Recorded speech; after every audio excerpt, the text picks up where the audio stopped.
കളിക്കളത്തിലെ പരിക്കുകളെ ഇനി പേടിക്കേണ്ട. എല്ലാവിധ സ്പോർട്സ് ഇഞ്ചുറികൾക്കുമുള്ള സമഗ്ര പരിഹാരം ഇവിടെയുണ്ട്. ABC orthopaedic hospital, near Kairali theatre, Calicut road, Manjeri. Manjeri നഗരസഭ 2024-25 വാർഷിക പദ്ധതിയിൽ ഉൾപ്പെടുത്തി മുട്ടക്കോഴികൾ വിതരണം ചെയ്തു. പഴയ മുനിസിപ്പൽ കൌൺസിൽ ഹാളിന് മുന്നിൽ നടന്ന മുനിസിപ്പൽ തല ഉദ്ഘാടനം ചെയർപേഴ്സൺ VM സുബൈദ നിർവഹിച്ചു.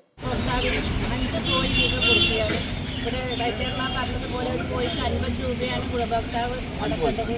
5 കോഴിക്ക് 50 രൂപയാണ് അടക്കേണ്ടത്. അപേക്ഷിച്ച് എല്ലാവർക്കും ഇപ്പം കൃത്യമായ രേഖ കൊടുത്ത് എല്ലാവർക്കും ഇന്ന് കോഴി വിതരണം നടത്തിയാണ്. 50 വാർഡിലും ഈ വിതരണം നടത്തുന്നതുകൊണ്ട് അറിയിച്ചുകൊണ്ട് ഈ ചടങ്ങ് ഔപചാരികമായി ഉദ്ഘാടനം ചെയ്തതാണ്. വൈസ് ചെയർമാൻ VP ഫിറോസ് അധ്യക്ഷത വഹിച്ചു. സ്ഥിരം സമിതി അധ്യക്ഷരായ റഹീം Puthukkolli, Yashik Mecheri, NK Khairunnisa, NMLC കൌൺസിലർമാരായ Marunnan Muhammad, MK Muneer, PA Faisal മോൻ, municipal secretary P Satheesh Kumar എന്നിവർ സംസാരിച്ചു. 1 മുതൽ 8 വരെയുള്ള വാർഡുകളിലെ ഗുണഭോക്താക്കൾക്കാണ് ആദ്യ ദിവസം മുട്ടക്കോഴികൾ വിതരണം ചെയ്തത്. 50 വാർഡുകളിലായി 5000-ഓളം ഗുണഭോക്താക്കൾക്കാണ് മുട്ടക്കോഴി ലഭിക്കുക. ജനുവരി 15-ന് മുഴുവൻ വാർഡുകളിലെയും വിതരണം പൂർത്തിയാക്കും. East live, Manjeri.